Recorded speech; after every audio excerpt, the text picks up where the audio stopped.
Welcome to The Explainer. Today, we're diving into a medical mystery that's as fascinating as it is, frankly, tragic. It's a story that perfectly illustrates exactly why we should never, ever take human anatomy into our own hands. We're going to look at the hidden architecture of the human neck, the cascading effects of chronic illness, and what actually happens when the desire to heal yourself goes catastrophically wrong. Picture this. It's a truly high-stakes scene. A 34-year-old woman, let's call her CN, is rushed into the emergency room. She is totally unresponsive, literally foaming at the mouth, and in critical condition. Paramedics tell the admitting nurses that while in the ambulance, CN was complaining of a severe headache and intense nausea right before she suddenly had this massive seizure. The medical team is scrambling, but they have absolutely no idea what triggered such a catastrophic brain event. Which brings us to a huge, terrifying question. How on earth did a seemingly harmless, do-it-yourself chiropractic neck crack lead to a woman seizing on her bathroom floor? Right? It's crazy. To understand how a simple twist of the neck resulted in fatal brain trauma, we've got to look deeper. We can't just look at the moment she cracked her neck. We have to look at the years leading up to it. All right, let's look at Section 1, the domino effect. To truly wrap our heads around this fatal event, we need to trace this bizarre and tragic chain reaction of illnesses. It's like a giant biological puzzle, and it actually started in childhood. See, CNN's parents never taught her basic hygiene, which unfortunately meant she constantly carried bacteria on her hands. As she grew into her teens, that lack of hygiene led to agonizing, complicated UTIs. She eventually got the hygiene under control, but the dominoes had already started falling. In her early 20s, she mysteriously developed type 1 diabetes. Later, an extreme antibiotic treatment for a severe infection led to a spontaneous tendon rupture in her leg. And finally, the resulting trauma of all these medical emergencies caused chronic, severe hypertension in her late 20s. All of this created a perfect, deadly biological trap. When she developed type 1 diabetes, her pancreas basically quit making insulin. Without insulin to process it, sugar just flooded her bloodstream, causing extreme hyperglycemia. Because there was so much sugar in her blood, it began spilling out into her urine. And, bacteria absolutely love sugar. This sugary environment became a massive breeding ground for a rare, highly dangerous bacteria, plunging her into a life-threatening whole-body infection.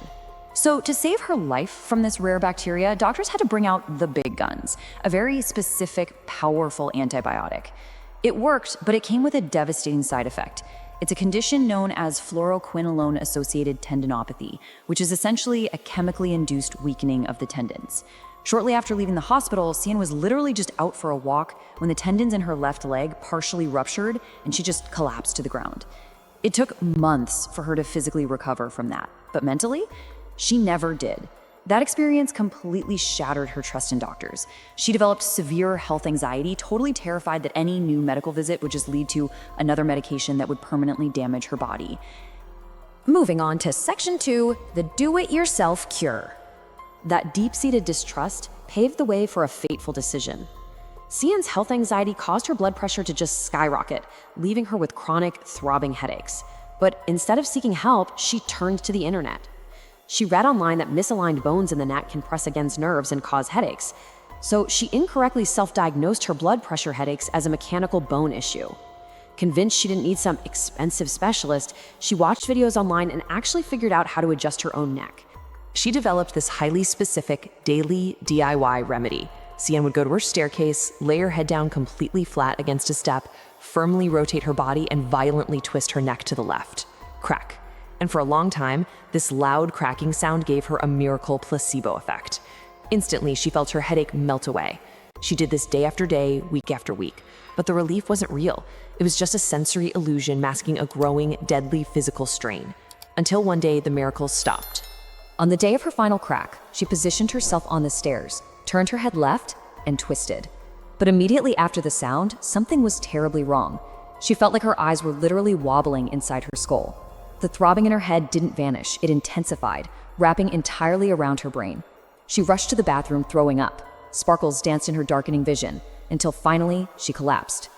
And that terrifying sequence leads right back to our opening scene, with her husband finding her seizing on the floor. Okay, let's dive into the science here. Section 3, anatomy of a dissection. To understand the catastrophic internal damage happening inside her neck, we've got to talk about arterial hypertrophy. Because CN lived with untreated chronic high blood pressure for years, her body tried to compensate. The heart is a muscle, right? And when it pumps against high pressure constantly, it gets bigger. It hypertrophies. Well, the blood vessels do this too. The smooth muscle of her arteries thickened to handle the sheer stress of her high blood pressure. This remodeling secretly made her arteries narrower, harder, and much less flexible. And the damage didn't stop there. We have to connect this back to her type 1 diabetes. The metabolic consequences of her blood sugar disorder actually predisposed her to atherosclerosis, which is a hardening of the arteries due to fat deposits. When you combine this atherosclerosis with the arterial hypertrophy we were just talking about, you get a total recipe for disaster. Her delicate neck arteries weren't just narrow, they were incredibly fragile, rigid, and totally unprepared for sudden violent physical trauma. Let's walk through the precise, violent mechanics of what happened during that final crack on the stairs. Step 1. That intense twisting motion created massive shear stress on her already fragile neck arteries. Step 2. This stress literally tore the delicate inner lining of her vertebral artery. Step 3, and this is where it gets absolutely terrifying. Every single time her heart beat, it pumped high-pressure blood directly into that tear, wedging the layers of the artery apart like a crowbar. And finally, step 4, the artery, unable to hold the pressure, ruptured, dumping pooled, clotting blood directly toward her brain. In medicine, this is known as an artery dissection. What's really fascinating, and obviously tragic, here is the contralateral impact. When doctors eventually scanned and autopsied CN, they found the physical bruising and tissue trauma on the left side of her neck. Which makes sense, that's exactly where she twisted it on the stairs. However, the fatal blood clot and choked blood supply actually occurred in the right vertebral artery, at the base of her skull. The biomechanics of pulling and twisting the left side of her neck stretched and fatally snapped the rigid artery on the opposite side. The autopsy results paint an incredibly somber picture. The ruptured artery caused massive bleeding directly into the subarachnoid space, which are the delicate protective layers around the brain. This blood then flooded into the brain's internal communication network, the ventricles. And because the skull is a closed box, all this excess blood caused diffuse cerebral edema, or massive brain swelling. With nowhere to go, her brain suffered a herniation. It was literally crushed against the base of her own skull, starving the entire organ of oxygen and causing permanent fatal damage. Which brings us to section 4, the final takeaway. This isn't just a medical tragedy. It offers a genuinely crucial life-saving lesson for all of us. I want to read this powerful quote directly from our source material. If a licensed professional exists for some function, you hire that licensed professional. Your body is a highly complex, interconnected, and fragile machine. We cannot let health anxiety or internet videos convince us that we understand the delicate internal anatomy of our own spines and blood vessels. When it comes to the human body, we should never, ever elect to do it ourselves. So, I want to leave you with this final provocative thought. As we've seen with the tragic case of CN, the human body hides its vulnerabilities deep beneath the surface. Knowing that a single twist can end it all, is an internet self-remedy really worth the ultimate price? Thank you so much for joining me on this explainer. Stay curious, stay safe, and I will see you next time.